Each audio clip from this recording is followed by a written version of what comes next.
আমার কলিজার বন্ধুরা, কেমন আছো তোমরা? আশা করি তোমরা খুব ভালো আছো। তোমাদের আনন্দ দেওয়ার জন্য আবারও একটি নতুন গল্প নিয়ে এলাম। আজকের গল্পটি খুবই চমৎকার হতে চলেছে। আমি শিওর বলতে পারি গল্পটি শেষ পর্যন্ত শুনলে তোমাদের দাঁড়িয়ে যাবে। তাই ভিডিওটা শুরু থেকে শেষ পর্যন্ত দেখার অনুরোধ রইল। তাহলে কথা না বাড়িয়ে এবার আসল ঘটনা আসি। আমার শ্বশুর আমাদের বাড়িতে একটা অন্ধকার ঘর বানিয়ে রেখেছিল। রাত তখন ঠিক 12টা বাজতে তখন আমার শ্বশুর সেই ঘরে চলে যেত। আর যখন শ্বশুর সে অন্ধকার ঘর থেকে বের হতো তখন তার অবস্থা খুবই খারাপ থাকত। আমার শ্বশুরকে দেখে অনেক ক্লান্ত মনে হতো। এক রাতে আমি যখন জলখাবার জন্য উঠি তখন আমি দেখি যে সেই অন্ধকার ঘর থেকে কোনো মেয়ে মানুষের চিৎকারের শব্দ শোনা যাচ্ছে। আর আমার শ্বশুর সেই ঘরে যাচ্ছিল। এই ঘটনার রহস্য জানার জন্য আমি শ্বশুরের পিছন পিছন যাই আর লুকিয়ে দেখি। কিন্তু যা দেখি তাতে আমার মাথায় আকাশ ভেঙে পড়ার মতো অবস্থা হয়ে যায়। বন্ধুরা, আমার নাম শিউলি। আজকে আমি আপনাদের আমার শ্বশুরকে নিয়ে ঘটনা শোনাতে যাচ্ছি। আমার বিয়ে হয়েছে 8 মাস। আমার দেখাশোনা করে বিয়ে হয়েছিল। আমার স্বামী খুবই ভালো মানুষ ছিল। আমরা গ্রামে থাকতাম। আমার স্বামী খুব ধনী পরিবারের সন্তান ছিল। আমার শ্বশুর বাড়ির বাইরে একটা বাংলো বাড়ি তৈরি করেছিল। যদি কোনো লোকজনের বাড়ি ফিরতে দেরি হয়ে যেত তখন সে আমাদের বাংলো বাড়িতে রাত কাটাত। আমরা শ্বশুর বাংলো বাড়ির বাইরে একটা সাইনবোর্ড লাগিয়েছিল। সাইনবোর্ডে লেখা ছিল যদি কোনো লোকজন থাকার জন্য বাড়ি দরকার হয় তবে তারা এই বাংলো বাড়িতে আরামে থাকতে পারে। আমাদের গ্রামের লোকেদের জন্য এই বাংলো বাড়ি একদম বিনামূল্যে ছিল। আর অন্য গ্রামের লোকেদের কাছ থেকে সামান্য কিছু ভাড়া নেওয়া হতো। ভাড়া খুবই কম নেওয়া হতো। আর তাদের খাওয়ার জন্য খাবারও দেওয়া হতো। আমি যখন আমার বাবার বাড়িতে গেলাম তখন বৌদিকে ফোনে কথা বলতে শুনতাম যে এই বুড়োটার বাংলো বাড়ি দারুণ কাজ করেছে। কেউ কখনো সন্দেহ করবেন না। নিজের বৌদির এমন কথা শুনে আমার সারা শরীর কাঁপতে থাকে। পরের দিন আমি অন্য কেউ সে যে বৌদির পিছু নিতে শুরু করি তো আমার গায়ের লোম খাড়া হয়ে যায়। আমার বৌদিতে বাংলো বাড়িতে গেল। যখন আমি বাংলা বাড়ির দরজা খুললাম তখন আমার গায়ের লোম খাড়া হয়ে গেল। কারণ আমার বৌদি কারো সাথে আমার শ্বশুর বাড়িতে আমার স্বামী, আমার ভাসুর আর আমার শ্বশুর থাকত। কারণ আমার যা এর কোনো কারণে মৃত্যু হয়েছিল। তারপরে ভাসুর আর দ্বিতীয় বিয়ে করেননি। কিন্তু তার বেশি বয়স ছিল না। সে দেখতে অনেক স্মার্ট আর সুন্দর ছিল। আমার শাশুড়ি কয়েক বছর আগেই মারা গিয়েছিল। আর শ্বশুর বয়স ছিল। আমার শ্বশুরের 2 জন ছেলে ছিল। কোনো মেয়ে ছিল না। সে আমাকে তার নিজের মেয়ের মতো ভাবত। সারা বাড়িতে আমার কথা সবাই শুনতে আমি আমার বয়স শ্বশুর আর ভাসুরকে অনেক সম্মান করতাম। আর তার খুব খেয়াল রাখতাম। আমাদের বাড়িতে অনেক চাকর ছিল কিন্তু তবুও আমি আমার শ্বশুর আর ভাসুরের প্রশংসা পাওয়ার কোনো সুযোগই হাতছাড়া করতাম না। আমার শ্বশুর খুবই ভালো মানুষ ছিল। আমার ভাসুর ও আমার শ্বশুর এর মতো অনেক ভালো এবং সাধারণ মানুষ ছিল। আমার শ্বশুর বাড়িতে কোনো সমস্যা ছিল না। আমি খুবই গরিব পরিবারের মেয়ে ছিলাম। আর আমার বাবা সবসময় অসুস্থ থাকত। আমার থেকে বড় এক ভাই ছিল, তার বিয়ে হয়ে গেছিল। আমরা 2 ভাই বোন ছিলাম। আমার মায়ের বাড়িতে আর্থিক অবস্থা খুব ভালো ছিল না। কিন্তু ভাইয়ের উপার্জনের ফলে কোনো রকমে সংসার চলে যেত। আমার বাবা অসুস্থ থাকার কারণ কোনো কাজ করতে পারত না। আমি শ্বশুর বাড়ি খুব ভালো পেয়েছিলাম যেখানে আমি আমার ইচ্ছামতো থাকতে পারতাম। আমার শ্বশুর কোনো কাজ করার আগে আমার সাথে সেই বিষয়ে পরামর্শ করতে। আমার অনুমতি না নিয়ে কোনো কাজ করত না। আমার শ্বশুর রোজ মন্দিরে যেত আর 9টা বাজার পর আমাদের বাড়ির গেটের সামনে চেয়ার নিয়ে বসে পড়ত। আর গেটের বাইরে যারা আসা যাওয়া করত তাদের নিজের পাশে বসিয়ে নিত। তাদের সাথে অনেক কথাবার্তা বলত। তার এই স্বভাবটা আমার একদম পছন্দ হতো না। আমার মনে হতো লোকে ভাববে যে আমি শ্বশুরের কোনো খেয়াল রাখি না। সেজন্য হয়তো সকাল 9টা থেকে বিকেল 5টা পর্যন্ত বাড়ির গেটে বসে থাকে। লোক শুধু আমার ব্যাপারে বাজে কথা বলবে, সেজন্য তার এই স্বভাবটা আমার একদম ভাল লাগত না। আমি তাকে এরকম করতে অনেকবার নিষেধ করেছিলাম। কিন্তু সে প্রতিবার হেসে আমার কথা উড়িয়ে দিত। আমি শ্বশুরকে বলতাম, বাবা, আমার এটা একদম পছন্দ না যে তুমি দরজার গেটের সামনে এভাবে বসে থাকো। তুমি কত ধনী মানুষ, তুমি তো ঘরের মধ্যে বসতে পারো। আর লোকেদেরও তো বাড়িতে ডেকে বসাতে পারো। কিন্তু তুমি যদি চেয়ার নিয়ে এভাবে বাড়ির গেটের সামনে বসে তবে যে লোকগুলো যাতায়াত করবে তারা কি বলবে? আমি তোমাকে এসব করতে হয়তো বাধ্য করেছি। আমার শ্বশুর কখনো কোনো বিষয়ে আমাকে বাধা দিত না। না, আমার স্বামী আমাকে কোনো কাজে বাধা দিত।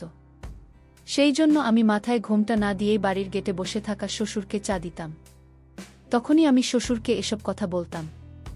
আমার শ্বশুর বলল, আমি জানি তুমি আমার বাড়ির বৌমা না, আমার বাড়ির মেয়ে, আর আমি তোমার প্রশংসা করি সবার কাছে। মেয়ে কখনো বাবার ঘর থেকে বাইরে বের হয় কি, চায়ের কাপ হাতে নিয়ে সে ঘরের ভিতরে চলে আসে আর আমার মাথায় হাত রেখে আমাকে আশীর্বাদ দিচ্ছিল। আমার চোখে জল চলে আসে। আমার নিজেকে খুব ভাগ্যবতী মনে হচ্ছিল যে আমি এমন একজন শ্বশুর পেয়েছিলাম যে নিজের বাবার মতো ভালোবাসে। আমি এত ভালো শ্বশুর পাবো সেটা আমি কখনো স্বপ্নেও ভাবতে পারিনি। আমার শ্বশুর যখন এরকম কথা বলতো তখন সে খুব ইমোশনাল হয়ে পড়ত, আর এটাই বলতো অন্যের কাজই হচ্ছে এরকম কথা বলা। আমরা তো তাদের মুখ বন্ধ করতে পারবো না। যদি লোকের খারাপ কথা বলারই হয় তবে তারা যে কোনো ভাবে সেই কথা বলবে। এখন তুমি আমাকে বাইরে বসার অনুমতি দেবে কি না সেটা কোনো বড় ব্যাপার না। এসব কথা বাদ দিয়ে তুমি গিয়ে রাতের জন্য খাবার তৈরির প্রস্তুতি নাও। রাতে গ্রামে কিছু লোক খেলতে আসবে। আবার শ্বশুর আমাকে আশীর্বাদ দিয়ে চলে যায়। সে বাইরে বের হলে আমি রান্নাঘরে চাকরদের সাথে খাবার তৈরির কাজে চলে যাই। আমি মনে মনে খুব খুশি হতাম, কারণ আমি বিশ্বাস করতে পারতাম না যে আমি বাড়ির মালকিন, আর এখানে আমার সাথে একদম রানীর মতো ব্যবহার করা হতো। আমার বাবার বাড়ি গ্রামে ছিল, খুব বেশি দূরে ছিল না। আমি মাঝে মধ্যে বাবার খবর নিতে বাবার বাড়ি চলে যেতাম। যখন ফ্রি থাকতাম তখনই বাবার বাড়িতে চলে যেতাম আর বাবার জন্য কিছু ফলও নিয়ে যেতাম। আমার মা ও খুব বুড়ি হয়ে গিয়েছিল। আমার ভাই রোজ সকালে কাজ করার জন্য বেরিয়ে যেত আর রাতে ফিরত। আমি 3 ঘন্টা বাবার বাড়িতে কাটিয়ে আবার শ্বশুর বাড়ি ফিরে আসতাম, কারণ আমার শ্বশুর বেশিরভাগ বাড়িতে একা থাকত আর আমাকে তার খেয়াল রাখতে হতো। সেই জন্য আমি তাড়াতাড়ি ফিরে আসতাম। আমার শ্বশুর বাড়িতে আর কোনো মহিলা না থাকায় আমি কোনো দিন আমার বাবার বাড়িতে একদিনের বেশি থাকতাম না। আমার স্বামী সন্ধেবেলা বাড়ি ফিরত আর আমার ভাসুর ও তার পরপরই ফিরে আসত। তারপর সবাই একসাথে বসে খাবার খেতাম। আমার সারা দিনের কোনো ক্লান্তি অনুভব হতো না, কারণ আমার শুধু কাজ থাকত। চাকরদের নির্দেশ দেওয়া আর তাদের কাজের দিকে লক্ষ্য রাখা। আমার স্বামী ও আমাকে খুব ভালোবাসত। শুনেছিলাম আমার স্বামী আমাকে যতটা ভালোবাসে সে রকমই আমার ভাসুর তার বউ মানে আমার যাকে ভালোবাসত। তার এমন রোগ ছিল যে অনেক চিকিৎসা করার পরও তাকে বাঁচানো যায়নি। অনেকদিন ধরে আমি লক্ষ্য করেছিলাম যে আমার ভাসুরের ব্যবহারে পরিবর্তন এসেছিল। আমার ভাসুর বাড়ির কোনো সিদ্ধান্তের ব্যাপারে আমার সাথে কথা বলেনি তো, আর তা যদি কোনো কাজ থাকতো তাহলে সেটা আমাকে বলতো। আমার শ্বশুর যখনই কোনো ব্যাপারে তার সাথে কথা বলার চেষ্টা করত তখনই তার মুখে একদম পাল্টে যেত, আর তাকে দেখে এমন মনে হতো যেন সে খুব রেগে আছে। এমনিতে সে সব সময় সিরিয়াস থাকত, কিন্তু কিছুদিন ধরে সে একটু বেশি রেগে থাকত। সেজন্য আমি ভয়ে তার সাথে কথা বলা কমিয়ে দিয়েছিলাম। আর আমার শ্বশুরও এটাই ভাবত যে তার বড় ছেলের কি হয়েছে, আর আমার শ্বশুর ও তার সাথে কম কথা বলত। আমার শ্বশুর বাড়ির বাইরে একটা বাংলো বাড়িও বানিয়েছিল যে সব লোকদের রাতে যাতায়াত করায় দেরি হয়ে যেত তারা চাইলে সেই বাংলো বাড়িতে থাকতে পারত, আর কোনো মানুষ কিছু ভাড়াও দিত। গ্রামের সবাই আমার শ্বশুরের এই কাজের জন্য প্রশংসাও করত, কারণ সে এই কাজ শুধুমাত্র লোকের ভালোর জন্য করত। একদিন আমি বাবার বাড়ি যাওয়ার সময় গ্রামের কিছু লোকের সাথে দেখা হয়ে যায়, যারা আমার শ্বশুরের খুব প্রশংসা করছিল। আর একটা বুড়ি মহিলা আমার মাথায় হাত রেখে আশীর্বাদ করে আর আমার শ্বশুরের প্রশংসা করা শুরু করে, বলে, তোমার শ্বশুর অনেক ভালো মানুষ, ভগবান তোমাকে খুব ভালো শ্বশুর বাড়ি আর শ্বশুর দিয়েছেন। আমি জানতাম সে একদম ঠিক বলেছে। আমি সত্যিই একজন ভালো শ্বশুর পেয়েছিলাম যে শুধু লোকে ভালো করতে জানত। আমার শ্বশুর গ্রামের লোকেদের বিভিন্ন উপায়ে সাহায্য করত। যখনই কারো বাড়িতে কোনো সমস্যা হতো সে আমার শ্বশুরকে এসে বলত, আর আমার শ্বশুর তার সেই সমস্যার সমাধান করে দিত। গ্রামের লোকেরা বলে, যখন থেকে তোমার বিয়ে হয়েছে তখন থেকে কোনোদিনও তোমার শ্বশুর কোনোদিন একটা বাজে কথা বলেনি। লোকেরা সবসময় আমার শ্বশুর বাড়ি আর শ্বশুরের প্রশংসা করত। আমার সামনে আমি জানতাম আমার শ্বশুর বাড়িতে কোনো কিছুর অভাব ছিল না। আমি এটাও জানতাম যে আমার শ্বশুর বাড়ির লোক সবসময় আমার প্রশংসা করে, কারণ আমার শ্বশুরের জন্য গ্রামে আমার অনেক সম্মান ছিল। আমি যখন বাবার বাড়ি বেড়াতে যেতাম তখন কোনো না কোনো অজুহাতে লোক আমার সাথে কথা বলার চেষ্টা করত আর আমার সৌন্দর্যের প্রশংসা করত। আমি যখন বাবার বাড়িতে এসেছিলাম তখন আমার স্বামী কোনো কাজের জন্য শহরে গিয়েছিল। তাই আমি আমার শ্বশুরের অনুমতি নিয়ে বাবার বাড়িতে থাক বলে গিয়েছিলাম। কারণ বিয়ের পর এটাই প্রথম যেখানে আমার স্বামী কাজের শহরে গিয়েছিল। আমি একা ঘরে থাকতে পারতাম না। সেই জন্য আমি বাবার বাড়িতে চলে আসি।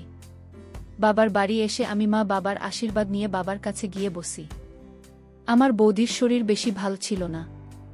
সেই জন্য ঘরের কিছু টুকটাক কাজ আমি করে দিয়েছিলাম। ঘর ঝাড়ু দেওয়া আর খাবারও তৈরি করেছিলাম। আমি বাড়ির কাজ খুব বেশি করতে পারতাম না, কারণ আমার শ্বশুর বাড়িতে তো চাকরি কাজ করত। কিন্তু যখন আমি বাবার বাড়িতে আসতাম তখন মা আর বৌদির সাথে আমিও বাড়ির কিছু কাজ করতাম। আমি এলে আমার মা খুব খুশি হয়ে যেত। আজও আমি আসাতে মা খুব খুশি হয়েছিল। আমি যখন তাকে বললাম যে আমি আজ রাতে এখানেই থাকব, তখন মা আরও বেশি খুশি হয়ে গেল। আমার মা আমার ব্যাপারে নিশ্চিন্ত থাকত, কারণ আমার শ্বশুর বাড়ির লোক অনেক ভালো ছিল। মা বলল, অবশেষে তুমি বাবার বাড়িতে রাতে থাকার জন্য সময় পেলে, খুব ভালো কথা। যখন থেকে তোমার বিয়ে হয়েছে তুমি তো শ্বশুর বাড়িতে থাকো। আমার কথা শুনে মা আমাকে বুকে জড়িয়ে নেয় আর অনেক আদর করে। কিছুক্ষণ কথা বলার পর আমি মাকে বলি যে আমার খুব ঘুম পাচ্ছে। তখন মা বলল, ঠিক আছে, তুমি তোমার ঘরে গিয়ে শুয়ে পড়ো, অনেক রাত হয়ে গেছে। ভাইও বাড়ি চলে এসেছিল আর আমি আসাতে অনেক খুশি ছিল। আমি আমার ঘরে যাওয়ার বদলে রান্নাঘরে চলে গেলাম। বৌদি চা বানাচ্ছিল, কারণ আমার ভাই খাবার খাওয়ার পর চা খেতে বৌদি আমার জন্য চা বানিয়েছিল, আর তারপর আমরা একসাথে বসে চা খাই এবং অনেক কথা বলি। বৌদির সাথে গল্প করতে করতে সময়ের কোনো খেয়ালই ছিল না।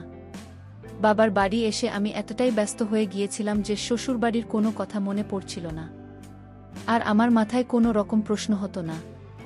রাত 12টা বেজে যাওয়ার পরও আমি ঘুমাতে পারিনি, আর আমার ঘুম উড়ে গিয়েছিল। আমার ঘরে আমার অনেক গরম লাগছিল, কারণ আমার শ্বশুর বাড়িতে এসি লাগানো ছিল। সেই জন্য গরম বাসিতে আমার কোনো রকম কোনো কষ্ট হতো না। আমার গরম লাগছিল, সেই জন্য আমি ভেবেছিলাম যে ছাদে গিয়ে কিছু খোলা বাতাস নেব।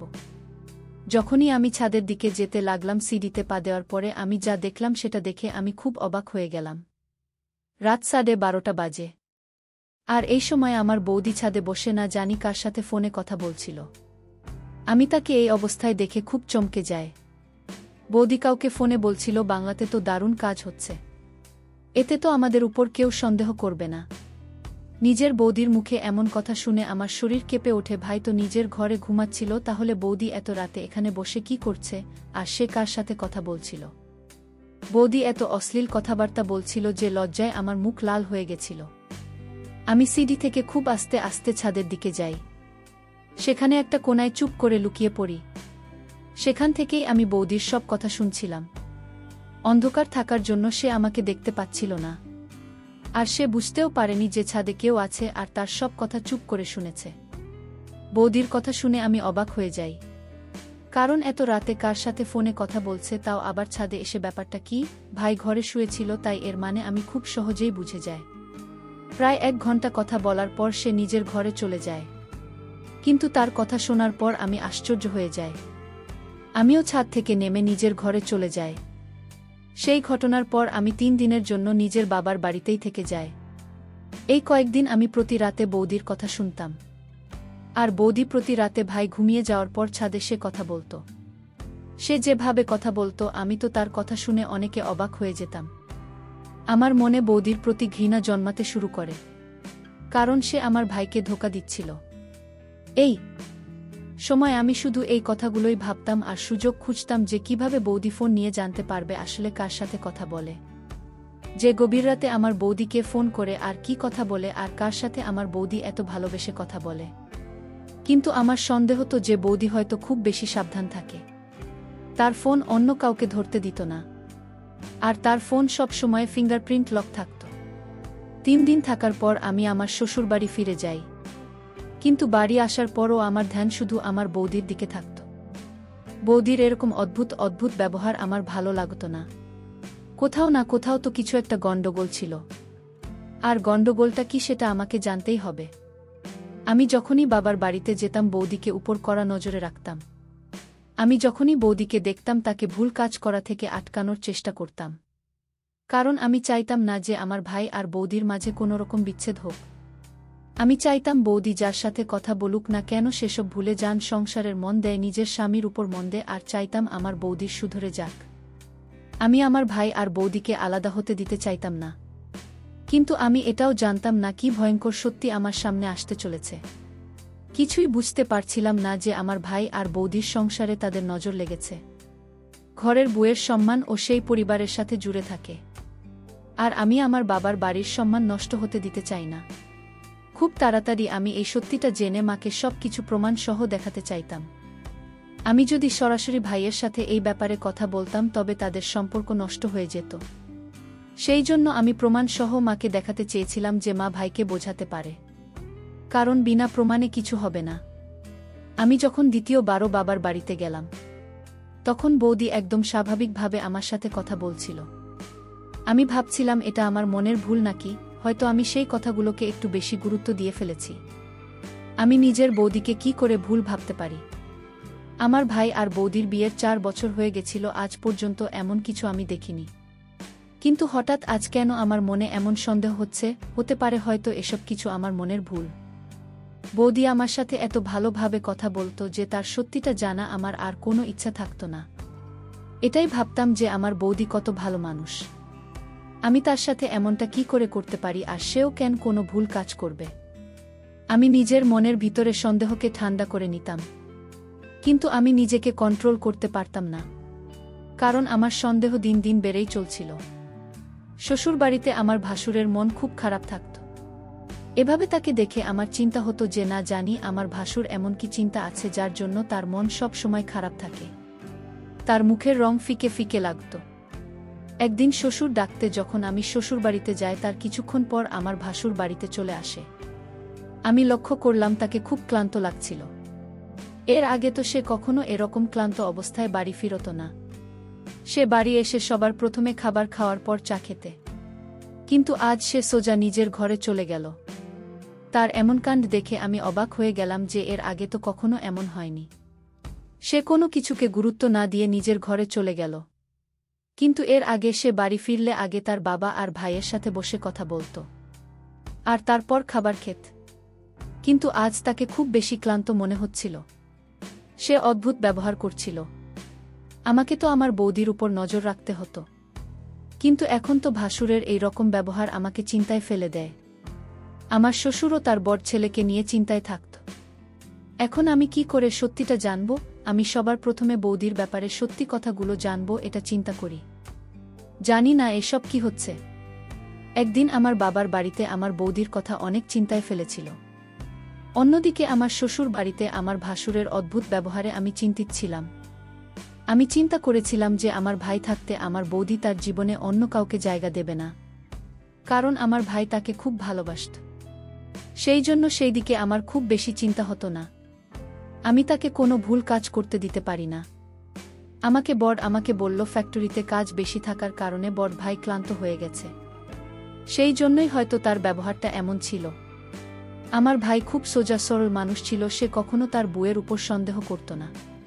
কিন্তু যখন রাত 1টার সময় বৌদি ছাদে গিয়ে ফোনে কার সঙ্গে কথা বলতো তখন ভাই উঠে দেখতেও যেত না, কারণ সে জানতে পারত না যে তার বরাতে ফোনে কারো সাথে কথা বলে। পরে আমি অজুহাত দেখিয়ে বাবার বাড়িতে 2 দিন থাকার জন্য যাই, যাতে যখন বৌদি রাতে ফোন কথা বলবে তখনই আমি তার হাত থেকে ফোনটা নিয়ে নিতে পারি। আর আমি এমনি করেছিলাম। স্বামীর থেকে অনুমতি নিয়ে আমি বাবার বাড়িতে চলে যাই। সেখানে আমি আমার পরিকল্পনা অনুযায়ী কাজ করি। যখন বৌদি রান্নাঘরে খাবার বানাচ্ছিল তখন আমি তার সাথে কথা বলতে থাকি। তার ফোন একটা সাইডে ছিল, সে আমার সামনে অনেক সাবধানে কাজ করছিল, আর সে বারবার নিজের ফোনের দিকে তাকাচ্ছিল। আমি বৌদিকে আমার জন্য চা বানাতে বলি। তারপর আমি বৌদিকে বলি মাকে চা দিয়ে আসতে। যখন বৌদি ফোন রেখে চা দেওয়ার জন্য গেল তখন আমি ফোনের লক খোলার চেষ্টা করি। আমি লক খোলার চেষ্টা করছিলাম, ঠিক সেই সময় কেউ আমার হাত থেকে ফোনটা কেটে নেয়। যখনই আমি পিছনে ঘুরে সামনে আমার বৌদি ছিল। সে আমার দিকে তাকাচ্ছিল। রান্নাঘরে ফোন ভুলে রেখে গিয়েছিল, সেই জন্য সে তাড়াতাড়ি ফোন নিতে এসেছিল। তখন আমি ধরা পড়ে যাওয়ার ভয়ে বৌদি ফোন তার হাতে দিয়ে বাহানা বানিয়ে রান্নাঘর থেকে বেরিয়ে আসি। আমার নিঃশ্বাস জোরে জোরে পড়েছিল। এমন মনে হচ্ছিল আমার হৃৎপিণ্ড বাইরে বেরিয়ে আসবে। যাই হয়ে যাক, আমি জানব এই যে সে কে, যার জন্য আমার বৌদি সব সত্যি গোপন করছে আর আমার ভাইকে ধোঁকা দিচ্ছে। পরের দিন সকাল হতেই আমি শ্বশুরবাড়ি ফিরে যাই। সেজন্য আমার শ্বশুর আমাকে কিছু বলেনি। আমার বৌদি তার বাবার বাড়িতে যেতে চাইছিল, কিন্তু আমার ভাই কাজে ব্যস্ত থাকায় সে আমাকে সঙ্গে করে নিয়ে যেতে চায়। আমি শ্বশুরের থেকে অনুমতি নিয়েছিলাম যে বৌদির বাবার বাড়ি থেকে আসার পথে আমি আমার বাবার বাড়ি হয়ে আসতে চাই। যদি তোমার কোনো কিছু প্রয়োজন হয় আমাকে বলো, আমি রেখে দিয়ে যাব। আমার শ্বশুর বলেন তার কিছু লাগবে না। আমি তাড়াতাড়ি ফ্রি হয়ে তৈরি হয়ে বাড়ির বাইরে চলে এলাম। বৌদি আর আমি একসাথে বৌদির বাবার বাড়িতে চলে এলাম। তার বাবার বাড়ি থেকে ফেরার সময় আমরা একটা বাজারে আমি চুড়ি দেখে চুড়ি কিনেছিলাম। যখনই আমি পিছনে ঘুরে তখন না জানি বৌদি কোথায় চলে গিয়েছে, আর আমি চুড়ি রেখে সমস্ত বাজারে তাকে খুঁজতে চলে যাই। কিন্তু কোথাও তাকে খুঁজে না পাওয়ায় আমার খুব চিন্তা হলো আর বৌদির উপর খুব রাগ হচ্ছিল। আমি নিজে রাখে অনেক কষ্ট করে রেখেছিলাম, কিন্তু সেটা আমার ধৈর্যের বাইরে চলে যাচ্ছিল। আমি যত সহ করছিলাম আমার বৌদি আমাকে তো বিরক্ত করছিল। বন্ধুরা, ভিডিও মাঝখানে একটা কথা বলতে চাই, আমি তোমাদের আনন্দ দেওয়ার জন্য খুব কষ্ট করে ভিডিও বানাই। তাই তোমাদের কাছে অনুরোধ থাকবে অবশ্যই এই ভিডিওটি দেখে একটি লাইক করবে এবং চ্যানেলটি সাবস্ক্রাইব করে পাশে থাকবেন। প্রায় ঘণ্টাখানেক খোঁজার পরও তাকে না পেয়ে আমি বিরক্ত হয়ে নিজেই বাড়ি ফিরে আসি। আমি আমার বাবার বাড়ি চলে আসি। যখনই আসি তখন সবথেকে আগে আমার বৌদির দিকে চোখ পড়ে। সে আমায় আগে বাড়ি পৌঁছে গিয়েছিল আর আমি তাকে সেখানে দেখে অবাক হয়ে যায়। বৌদির উপর আমার খুব রাগ হচ্ছিল। আমি বাজারে পাগলের মতো তাকে খুঁজছিলাম। আমি বৌদিকে বললাম, যদি বাজারে আমাকে একা ছেড়ে আসতে হতো তবে আমাকে বলে আসতে পারতে। তুমি আমাকে সত্যি করে বলো তো, তুমি আমাকে বাজারে একলা রেখে কোথায় গিয়েছিলে আর আমাকে বলে তো যেতে পারতে। তখন বৌদি বলল, রাগ করো না, আমি তোমাকে খুঁজছিলাম যখন তোমাকে দেখতে না পাই। তখন আমি বাধ্য হয়ে বাড়ি ফিরে আসি আর দেখো তুমি আমাকে খুঁজতে খুঁজতে বাড়ি চলে এলে। তার কথা শুনে আমার রাগ আরও বেড়ে যায়। সে তার নিজের ভুল স্বীকার না করে উল্টে আমাকে মিথ্যে কথা বলেছিল। যদি সে বাজারে থাকত তবে আমি তাকে নিশ্চয়ই খুঁজে পেতাম। আমি পুরো 1 ঘন্টা তাকে পাগলের মতো খুঁজছিলাম। আমি চুপচাপ শান্ত হয়ে নিজের শ্বশুরবাড়ি ফিরে যাই। বাড়ি ফিরে দেখি আমার ভাসুর সেখানে ছিল। তার মন সব সময় খারাপ থাকত। আমার শ্বশুরের ব্যবহার আমার খুব আশ্চর্য লাগত। কি জানি কাজের প্রেসার ছিল নাকি অন্য কিছু যা আমি দেখতে পাচ্ছিলাম না। আমার বৌদি এখন যখনই বাড়ির বাইরে বের হয় সবসময় এটাই বলে যে সে তার বাবার বাড়িতে যাচ্ছে।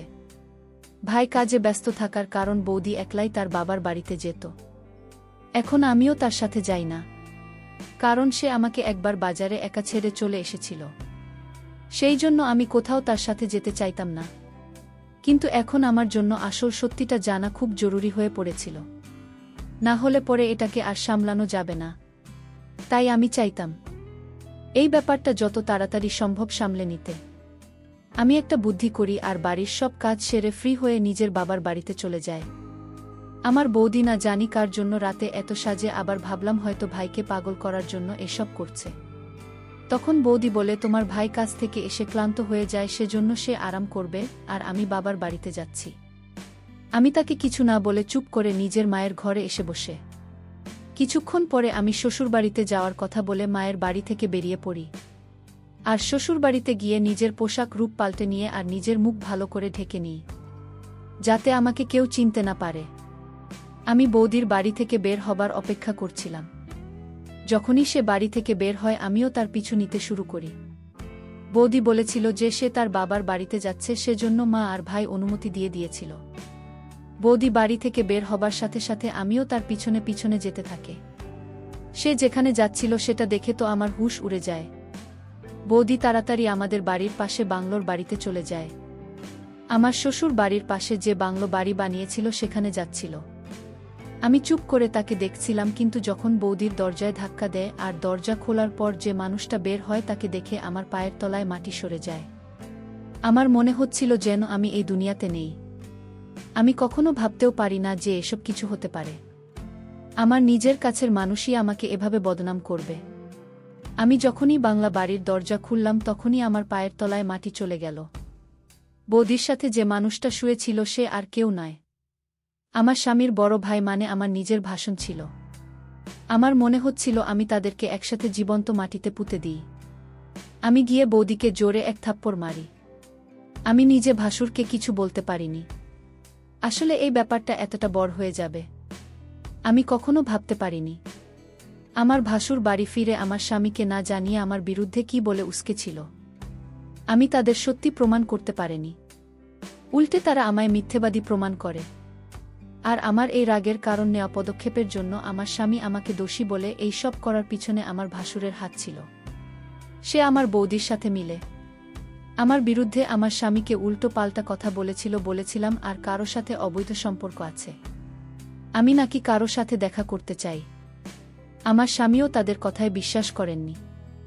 আমি তাদের সত্যি প্রমাণ করতে পারি না, বরং উল্টে তাদের মিথ্যের জালে ফেসে তাদের শিকার হয়ে যায়। আমি ভাইয়া স্বামীকে অনেক বোঝানোর চেষ্টা করেছি, কিন্তু তারা বোঝেনি। আমার মাথার উপর তো আকাশ ভেঙে পড়েছিল। আমার স্বামী আমাকে বাড়ি থেকে বের হয়ে যেতে বলেছিল। আমি কখনো স্বপ্নেও ভাবিনি যে আমার বৌদি আর আমার ভাসুর মিলে আমার সংসার নষ্ট করে দেবে। আমি পুরো ভেঙে গিয়েছিল। আমার চুপচাপ নিজের মায়ের বাড়িতে এসে বৌদি আর ভাসুরের করা এই নোংরা কাজের কথা ভেবে খুব কেঁদেছিলাম। আমার স্বামীর উপর আমি অনেক ভরসা করতাম, কিন্তু আমি এটা জানতাম না অন্য লোকের কথা শুনে আমার স্বামী আমাকে বাড়ি থেকে বের করে দেবে। আমি সব সত্যি মাকে বলেছি। আমার মা আমার সব কথা বিশ্বাস করেছিল, কিন্তু আমার ভাই এখনও তার বুকে বিশ্বাস করেছিল। ভাই তার বউকে ধোঁকাবাজ মানত না, কারণ তার বিরুদ্ধে আমার কাছে কোনো শক্ত প্রমাণ ছিল না। আমি খুব চিন্তিত ছিলাম যে এদের সত্যি প্রমাণ করার চক্করে আমার নিজের সংসার নষ্ট হয়ে গেল। আমি আমার মায়ের বাড়িতে থাকতাম, আর এখন আমার বৌদি আমার ভাসুরের সাথে খোলাখুলি কথা বলতে শুরু করে। আমার বৌদি আমাকে বলে যে আমি প্রথমেই বুঝতে পেরেছিলাম যে তুমি আমাদের সত্যিই সবার সামনে আনতে চাইছে। সেজন্য তোমার ভাসুর আর আমি মিলে আগে থেকে প্ল্যান বানিয়ে রেখেছিলাম যে যখন তুমি আমাদের ধরার চেষ্টা করবে তখন উল্টে আমরা তোমার উপর দোষ দিয়ে দেব। আর এটাই হয়েছিল। আমার স্বামী আমার কথায় বিশ্বাস না করে তার ভাইয়ের কথায় বিশ্বাস করেছিল, আর আমাকে বাড়ি থেকে বের করে দিল। কিন্তু আমি চুপ করে বসে থাকব না, কারণ আমি নিজের সংসার নষ্ট করতে চাই না। আমি নিজের বাড়ি ফিরে যেতে চাই। আমার মা সবসময় আমার জন্য চিন্তা করত। গ্রামের সবাই জেনে গেছিল যে আমার স্বামী আমাকে বাড়ি থেকে বের করে দিয়েছে। আমার শ্বশুর খুব লজ্জিত ছিল, আর সে আফসোস করত, কারণ সে বাংলো বাড়ি বানিয়েছিল। সে তো লোকে ভালোর জন্য বাংলার বাড়ি ভাড়া দিত, কিন্তু সে কি করে জানবে যে তার বড় ছেলে এত নোংরা কাজ করবে যে আমার বৌদির সাথে লুকিয়ে সেই বাংলো বাড়িতে দেখা করতে যাবে। আমার শ্বশুর সবসময় আমার কথায় ভরসা করত, আর সে আমার কথাগুলো বিশ্বাস করেছিল। আর সে সিদ্ধান্ত নিয়েছিল যে সে তার ছেলে আর ছেলের বউয়ের সংসার নষ্ট হতে দেবে না।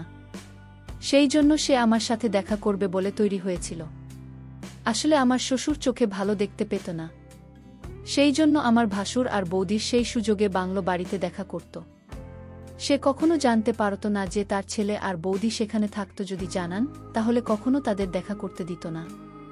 আর এই সত্য অনেক আগেই সবার সামনে চলে আসত। একদিন রাত 2টার সময় আমার বৌদি আমার ভাসুরের সাথে ফোনে কথা বলছিল। তখন আমি আমার ভাইকে চুপচাপ দেখে তার হাত ধরে ছাদে নিয়ে যাই, আর বৌদির ফোনে কথা বলা তাকে নিজের চোখে দেখাই। কারণ বৌদি ভাবছিল সে আমার সংসার নষ্ট করে দিয়েছে। সে কারণে আমি হার মেনে নেব, কিন্তু এরকমটা কখনোই হবে না। যখন আমার সংসারই নষ্ট হয়ে গেছে তখন আমি চুপ থাকব না। আর তাদের সব সত্যি সামনে আনার জন্য আমি সব রকম চেষ্টা করেছি। যখন ভাই বৌদিকে ফোনে কথা বলতে দেখে তখন রাতের অন্ধকারে খুব চিৎকার করে, আর বৌদিকে বাড়ি থেকে ধাক্কা দিয়ে বের করে দেয়। এই খবর যখন আমার শ্বশুর বাড়িতে পৌঁছায় তখন আমার শ্বশুর ও আমার ভাসুরকে কয়েকটি থাপ্পড়ও মারে। তখন সে সব সত্যি কথা বলে দেয়। আমার স্বামী জানতে পারে যে আমি মিথ্যেবাদী নই, বরং আমার ভাসুর আর আমার বৌদির অবৈধ সম্পর্ক ছিল। আমার শ্বশুর তার বড় ছেলেকে সম্পত্তি থেকে তা যোগ করে দেয়, আর বাড়ি থেকে বের করে দেয়। আমার ভাসুর আর বৌদি বিয়ে করে নিয়েছিল, কিন্তু তারা কখনো শান্তিতে থাকতে পারেনি। কারণ কারো সংসার নষ্ট করার পর কোনো মানুষ শান্তিতে থাকতে পারে না। আমার স্বামী আমার থেকে ক্ষমা চাই, কারণ আমার স্বামী আমাকে খুব ভালোবাসত। সে বুঝতে পারে তাকে ভুল বোঝানো হয়েছে, আমার বিরুদ্ধে মিথ্যা কথা বলা হয়েছে, আর এখন সব সত্য তার সামনে চলে এসেছিল।